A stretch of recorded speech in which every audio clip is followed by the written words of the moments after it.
Bismillahirrahmanirrahim.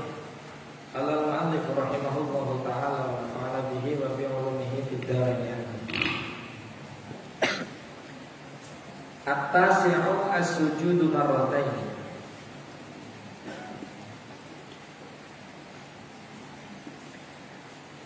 At-tasi'u utawi nomor sakane rukune salat. Yang ke-9, setelah membaca Fatihah kemudian rukuk. Di dalam rukuk ada tumaninahnya. Kemudian Iktidal juga ada tumaninahnya.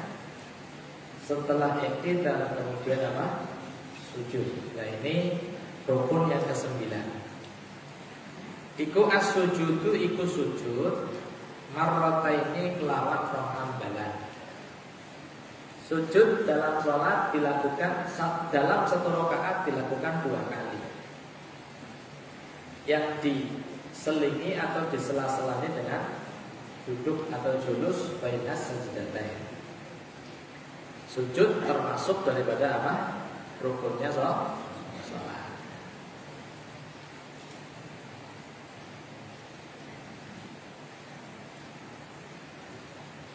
Di sini dijelaskan oleh musannif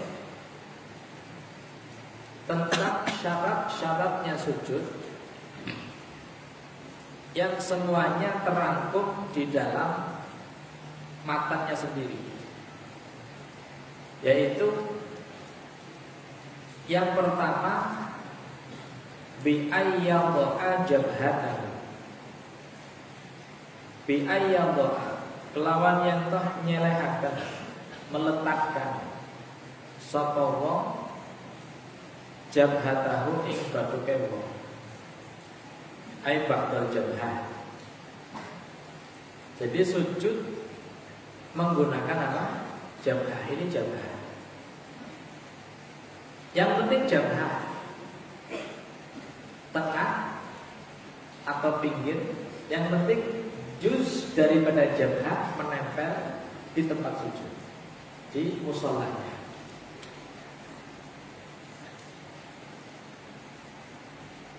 Yang penting ada juz daripada jabhah, paham ya? Menempel di kepalanya. Bagaimana? Menempel di tempat sujudnya, nempel. Bukan dengan menggunakan ini, jabin. Jadi mau sujud kok kayak gitu salah. Mau sujud ya salah. Bukan meletakkan jabhah.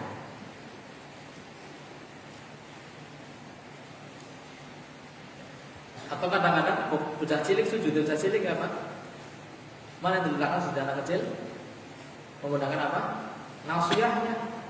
Kayak di orang kayak begini ya. Itu bukan, itu sujud yang tidak benar. Bocah cilik kalau sujud biasanya kayak gitu. Ya mana sih?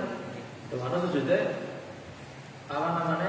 Sing yang diletakkan bukan jabhahnya, tapi nasiyahnya, gunjungan. Itu salah ya. Yang diletakkan adalah jabhah. So umpama nang kene anak jerawate gede sakit, ini sebelahnya orang masalah. Mandan bilik cewil. Ora masalah. Yang penting juz bagian daripada jabhah diletakkan di tempat sujud di mushola.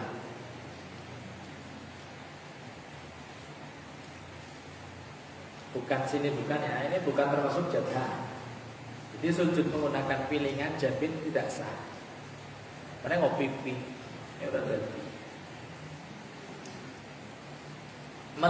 Letakkan atau nyelehaken ala mushollahu ing atase tempat salate wong.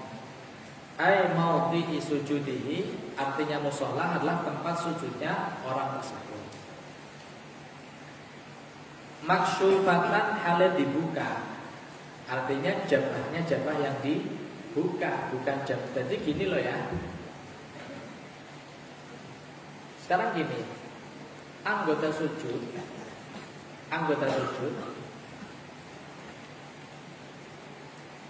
ada khilaf antara Imam Nawawi dengan Imam Rafi'i.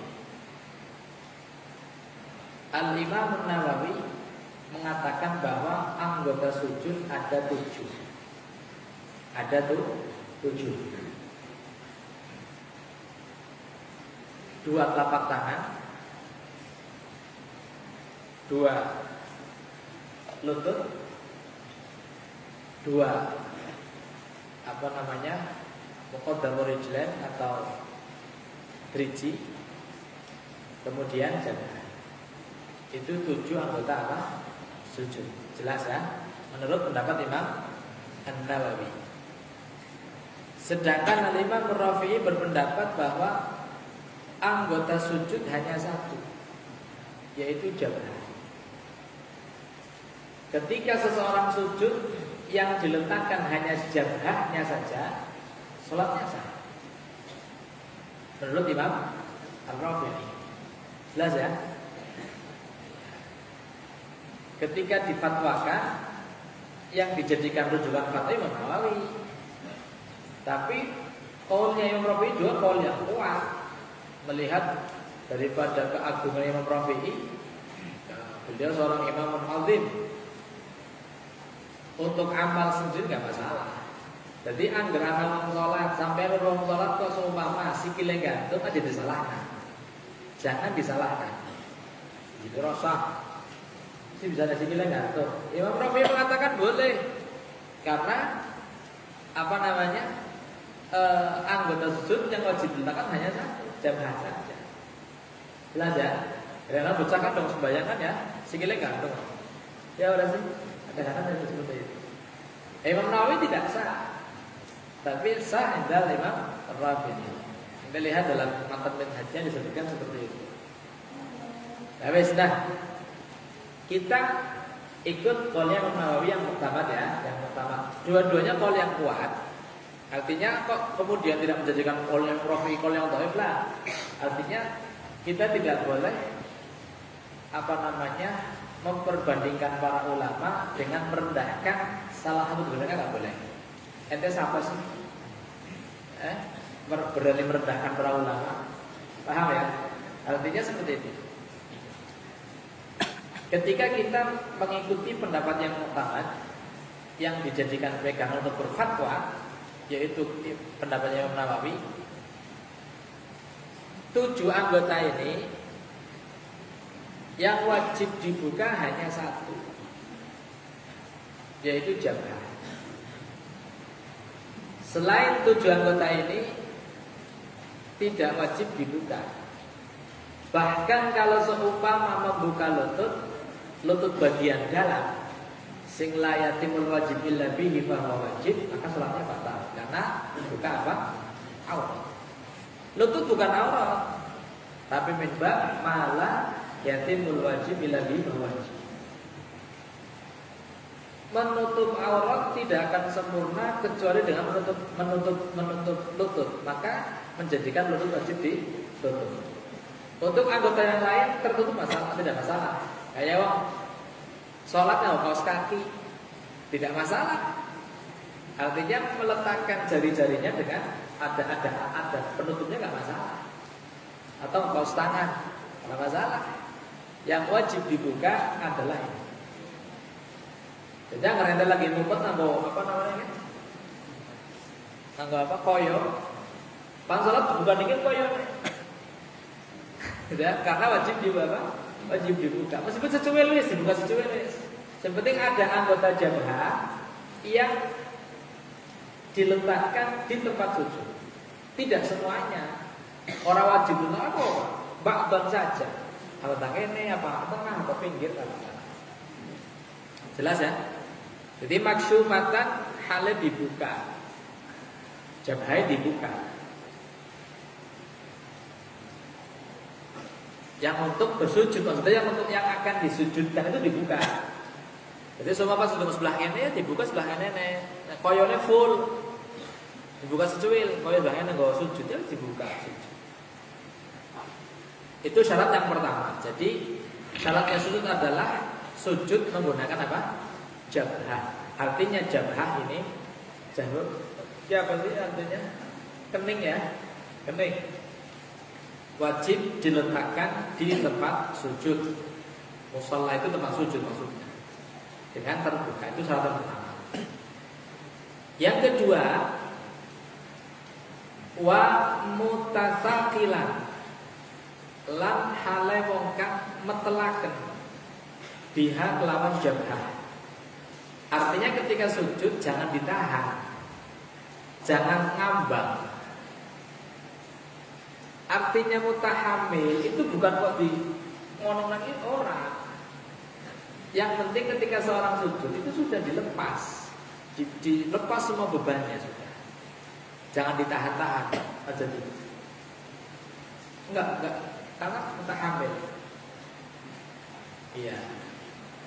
Jadi gambarane wong sing sujude mutahamil sekirane angger sujud nang tempat sing empuk ana bekase.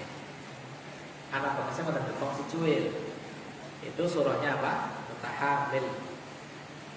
Angger sujud sama mana bantale atau sajadah sing kandel atau sorban sing kandel. Kok esih rata berarti belum mutahamil. Paham ya? Tidak ada bekas daripada cekungannya, berarti dia sujudnya belum mutahamil. Sujud sing tahamul sing bukan ditekan, artinya dilepaskan kepalanya, jangan ditahan. Allahu Akbar. Lepas. Itu makna dalam mutahamil. Mutasaqil yang mutahamil maknanya. Itu syarat kedua. Wa munkisan lan hale wong kang mentangkis. Tankis ki apa sih maknanya? Ya. Bi ayyarfa'a asafilahu ala alihi. Jadi tankis kuwe apa tankis ya? Dengengaken. Iya, malik lah. Artinya gini loh ya. Anggota tubuh kita,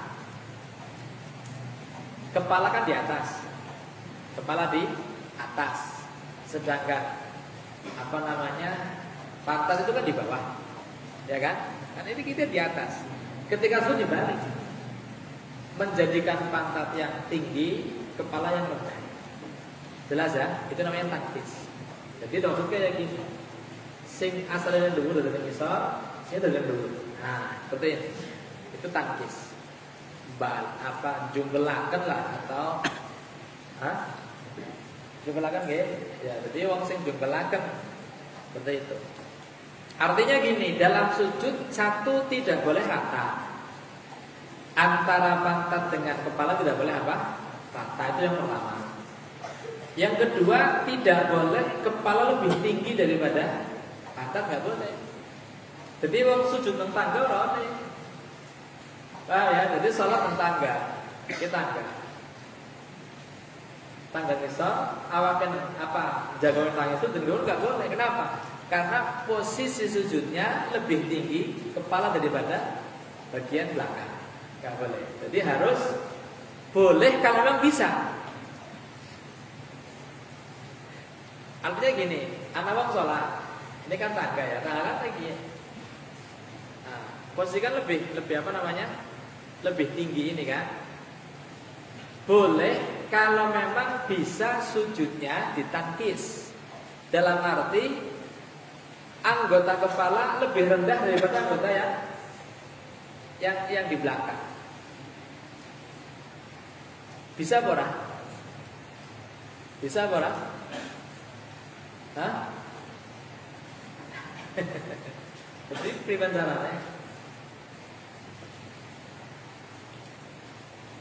angel. Ya angel lah. Kecuali melu memrawi. Ya, yang penting jabahnya diletakkan. Sikilnya gantung. Iya. Tapi anak-anak temen sih ya, bayang digawe kepenak langsung. Tempat sing rata dari kepenak atau tempat sing ngelang bayangnya. Ya. Jelas ya? Jadi itu makna apa? Tankis.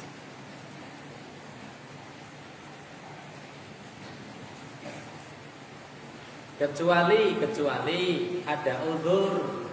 Nah, atau ada elah, ada penyakit yang menjadikan tidak bisa mentakis, membalik tidak bisa. Ya wes, ata bimakturihi. Seperti apa kau bisa sujud? Ya sudah sujud seperti itu wes. Saya bisa nekon. Untuk saat ketika ngerti ya wes, sebisa nekon wes dengan caranya. Ya ngerti belum ada ngisor bisa apa namanya karena wis mungkin khususnya wis dur bisa apa mutah kabeh brol. Kudune sujud kudune kangane bantal. Bantal itu kok masih kalih kudune. Ya wis bisa wis. Kata bimakduri semampunya sudah. Ya. La yukallifullahu nafsan illa wus'aha. Ya sebisa nek wis. Bisa nek kaya kowe. Daripada harus sembahyang, penting sembahyang wis. Jelas ya? Nah, terus syarat ketiga dan keempat ya, ketiga dan keempat. Sebenarnya minggu yang bilang syarat ya, mutatakil ya syarat, maksufah ya syarat, munkis ya syarat juga ya. Cuman di sini Syekh Muhammad Nawawi dalam syarahnya menjadikan syarat kedua ketiganya ini atau ketiga keempatnya ini. Wa yadha'a ay wa ayyadha'a lan yantah nyelehaken sapa musolli syai'an ing suwiji-wiji ay juz'an ing bagian atau anggota min rukbataihi saking dengkul lorone musolli. Jadi ini yang muktamad yang ikut pendapatnya Imam Nawawi bahwa harus meletakkan apa? Rukbatai. Walaupun juz'an yasir atau kecil apa wis, yang penting nempel. Wa min butuni kaffaihi syarat kelima keenam lan nyelehaken suwiji-wiji saking jerone efek-efek lorone wong. Artinya ketika sujud harus ini diletakkan. Meskipun seperti ini. Ora masalah. Karena ini bagian daripada apa? Butun al-asabi. Atau maksudnya wong sujud iki wong sujud. Seperti kalau lihat dolanan ya, kalau lihat dolanan. Sah orang sujudnya? Sah. Sujud aja sujud. Ngecentik. Allahu Akbar. Sah orang. Kadang-kadang kan orang sujud iki sujud deh. Biasanya ya. Sah, kenapa sah? Karena sudah meletakkan bagian daripada apa? Butul asabi. Ini kan bagian butut. Jerone asabi. Jerone kafe ini kan masuk bagian daripada butul kafe. Sah salatnya sah. Sujudnya sah. Sing ora sah angger sujudnya kayak gini. Ah, ini enggak sah. Allahu Akbar. Tangannya seperti ini enggak sah. Atau Allahu Akbar ora sah. Ah ya, ini sah. Karena meletakkan bagian yasir juz'an yasiran min butunil kaf. Jadi disebut butun dengan zahir dengan batin kaf itu dengan seperti ini ya, sudah pernah saya jelaskan. Sing ora katon arane bagian jero, sing katon bagian jambang. Jelas? Ini seperti diletakkan seperti ini di tatakul. Sing ora katon berarti jero, sing katon berarti jambang. Artinya ketika meletakkan bagian yang terlihat dalam sujud tidak sah. Karena yang diletakkan bukan butunul kaf, tapi zahirul kaf. Jelas ya, seperti halnya orang yang menyentuh kemaluan sendiri. Batal ketika menggunakan butunul kaf, tidak batal ketika menggunakan zuhurul kaf. Jadi anggap pinggir udah batal, tapi oke batal.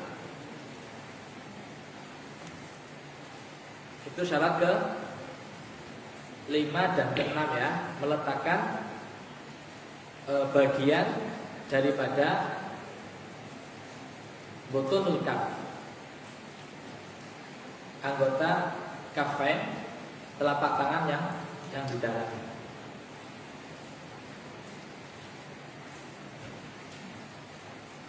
Wa min butuni asabi'i rijlaihi, syarat ke-7 dan 8. Lan ugi ngletakaken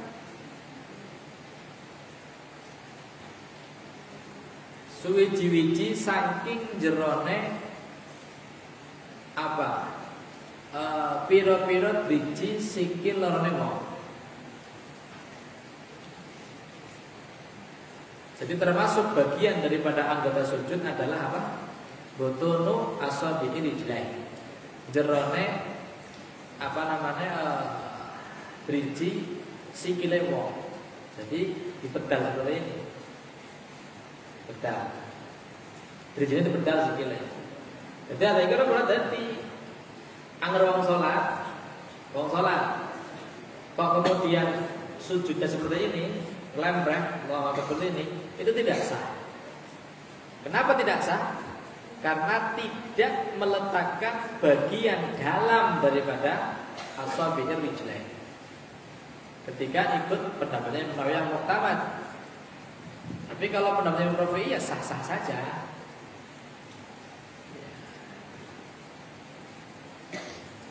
Sekarang ini kan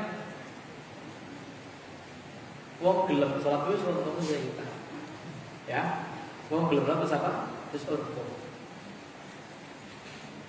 Wong ibadah kowe anggar kalau nyebut tamat kabeh berat. Berat ya. Oke. Kadang-kadang sing diajeni karo praktek niku beda atau sejen, amalia sejen. Ngajine kiye jebule prakteknya kayak kiye. Yang paling banyak terjadi ketika haji. Ya, ketika haji. Wong haji niku yang pada tahun engkulo bibne kula ngaos niku jadwal lempar jumroh sing 3 hari ya, bukan jumroh Aqabah. Itu kan ba'da zawal. Nggih, maksudnya kan ba'da az-zawal. Tapi niki pripun bib kula asal jadwal niki jam itu jam 8 esuk dereng zawal pun ket balang niki pripun. Kula ngaos teng Fathul Qorib ya ba'da zawal, teng Fathul Mu'in ya ba'da az-zawal. Nang apa namanya? Umdahnya ba'da zawal, nang zubatnya mesti ba'da zawal. Memang yang muktamad ba'da az-zawal. Terus pripun niki kula lempare jam 7 esuk. Jam 8 esuk waktu duha, bukan belum waktu masuk waktu zuhur. Ya untungnya banyak kaul dari para ulama. Imam Rafi'i maning. Imam Rafi'i dan Imam Al-Isnawi mengatakan boleh saja melempar jumrah ula usta Aqabah atau jumrah ayam tasyrik sebelum zawal. Yang penting setelah fajar. Jadi mboten ana bibis melok oleh Imam Rafi'i daripada ngelang. Iya. Ya kan prakteknya beda. Angel ya, anggar karena wis awalnya Mekah orang hanya sekedar beda qaul atau beda wajah dalam mazhab kita Imam Syafi'i, itu pirang-pirang mazhab. Ya ora sih? Iya. Khilafnya bukan khilafil mazhab. Bukan dalam mazhab Syafi'i saja, tetapi khilaf min anwa'il mazhab. Pentingana angkat deleng wong lanang wadon gandengan bojone berbes bayang kanan bayang ini bayang Allahu Akbar kan keder.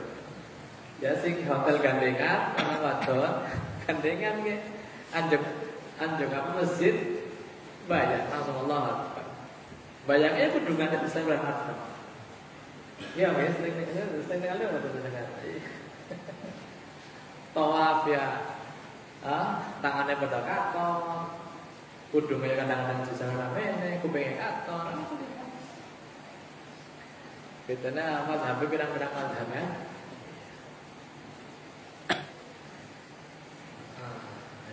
Mazhab Ahmad bin Hanbal kan yang namanya aurat dalam aurat kan sawate. Sawate. Ya, ala kulli hal. Ya wis jadi kita berbicara apa namanya al-mu'tamad fil madhab ya. Mu'tamad fil madhab indana mazhab Syafi'i ketika sujud 7 anggota harus diletakkan. jabhah, dan jabhah harus maksyufah, terbuka meskipun sedikit. Mana yang akan disujudkan harus dibuka. Sedangkan yang 6 anggota yang lain juz'un yasir, meskipun hanya sedikit yang diletakkan, yang penting ada yang diletakkan. 2 butunul kaf, kemudian lutut, dan juga butunul asabi diletakkan. Tidak boleh seperti ini ya. Kalau sikilon kayak gitu sujud, lemah nggak boleh. Gantung ya oleh. Kita berbicara ya muhtamad bil madhab.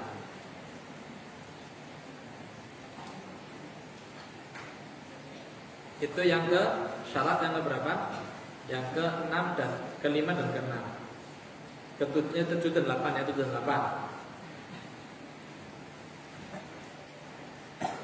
Syarat ke-9, orang yang sujud memang turunnya dia dari iktidal, mengayunnya dia dari iktidal ke sujud memang betul-betul menuju sujud, bukan karena sharif yang lain. Artinya gini, lagi iktidal, sampai iktidal sampai Allahu liman hamidah, turun siap-siap apa? Sujud. Kok ana sing jorokna? Jorokna. Akhirnya kan orang kan belum bisa. Sekalian sujud gak bisa. Kenapa? Karena jatuhnya dia ke tempat sujud bukan qasdus sujud, tapi memang tidak sengaja sujud. Paham ya? Jadi harus naik lagi i'tidal, kemudian dia mengulangi turun ke sujud. Artinya turunnya dia dari i'tidal ke sujud memang harus ada qasd, harus ada tujuan. Memang tujuan sujud, bukan karena ada sharif yang lain. Makanya gini, ya. Contohnya apa contohnya ya? Ya kayak kaget, cuma kaget ya, kaget. Lagi di dalam kaget, langsung tiba, tapi ternyata langsung sujud, itu juga nggak bisa. Ya. Paham? Seperti halnya rukuk juga kan, orang yang mengayunkan rukuk itu memang harus betul-betul dia punya qasd rukuk, bukan qasd yang lain gitu loh. Seumpama Allah lagi sholat, sholatnya mata surat sajdah, yang dimana di situ disunahkan untuk sujud apa? Tilawah. Wasud waqtarib, kan sunah untuk sujud, kemudian naik lagi. Lah ketika dia akan sujud tilawah sampai ke batas rukuk, dia rukuk. Ada rukuk? Lah, sisa rukuk habis. Gak bisa. Karena apa? Karena rukuk termasuk juga sujud. Dia harus betul-betul ada qasd, ada tujuan akan rukuk atau akan apa? Sujud atau akan i'tidal juga sama. Begitupun ketika julus, ketika duduk juga sama. Gak boleh dia duduk dari sujudnya karena sesuatu yang lain. Contoh lagi sujud, baru sujud anak udah lewat, adanya kaget. Orang udah lewat kaget, akhirnya dia ingat menyak. Pasnya sekalian lungguh, barang lungguh sisa nih. Rabbi filar hamad wa'afi nih. Langsung sujud man, gak bisa. Kenapa? Karena naiknya bukan karena tidak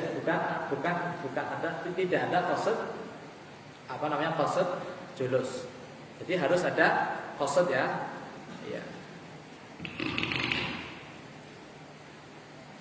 Kemudian yang ke-10 syaratnya adalah sujudnya orang tersebut bukan pada sesuatu yang ikut bergerak dengan bergeraknya musolli. Paham? Anak bawa sorbannya dawa, sorbannya panjang. Ketika naik ikut naik, ketika turun ikut turun sorbannya. Lah ketika turun kok ke tempat sujud disujudi nggak bisa, nggak sah. Kenapa? Karena dia sujud pada sesuatu yang ikut bergerak dengan bergeraknya siapa? Musolli. Atau mungkin imamah ininya zanatnya apa istilahnya? Ya imamah kan ada ininya ya, istilahnya buntut lah, anak buntut dawa. Kok cuma buntutnya nengarep tempat tiba nengarep sholat disujud gak sah. Kenapa gak sah? Karena dia sujud pada sesuatu yang bergerak dengan bergeraknya siapa? Musolli. Taharruk bi harakatil musolli. Tapi kalau sorbannya panjang, diletakkan di tempat sujud, ketika dia naik, dia tidak ikut bergerak, tidak ikut jalan, maka sujud di situ boleh. Meskipun muttasil dengan musolli, tapi la yataharrak bi harakatihi, tidak bergerak dengan harakatnya musolli. Tapi kalau bergerak, ikut naik, ikut turun, disujudi nggak boleh. Jadi alla yasjuda ila syai'in yataharraku bi harakatil musolli. Itu syarat yang nomor 10 ya. Wal ashiru iku at-tuma'ninatu fihi. Rukun yang nomor 10 adalah tumanina dalam sujud. Artinya tidak boleh sujud seperti kayak manuk minum banyu. Itu enggak boleh. Tapi ditahan dulu alal aqal qadr subhanallah. Allahu akbar subhanallah. Allahu akbar seperti itu. Itu alal aqal. Akmalnya yang baca subhana rabbiyal a'la wa bihamdi 3 kali. Itu wajibul akmalnya orang yang sujud. Jelas ya? Al-hadiyah asyar wallahu a'lam. Bermanfaat. Bermanfaat di akhirat. Amin Allahumma amin. Bismillahirrahmanirrahim. Bismillahirrahmanirrahim. Alhamdulillahirabbil alamin. Ar-rahmanir rahim. Maliki yaumiddin. Iyyaka na'budu wa iyyaka nasta'in. Ihdinas siratal mustaqim. Shiratal ladzina an'amta